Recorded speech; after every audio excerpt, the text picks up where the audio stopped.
সব পাকিয়ে গেছে। 5 কেজি পাকা লঙ্কা হতে হবে বুঝছেন? কি আর বা আমার শ্বশুর চাইছে। শ্বশুর কি করবে? বীজ বানাবে। হবে।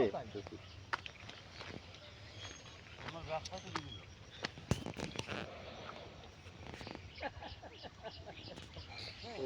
দোকান দেয় আবার কারাবে।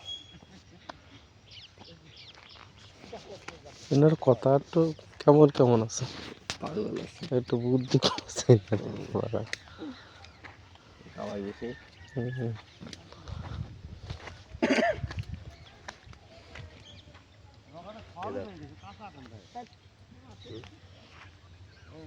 জল দিয়ে তুলে ফেলছে। হ্যাঁ পচা ওষুধ চলে আসছে জল দিয়ে পচা ছিল গ্যাংরে বলবে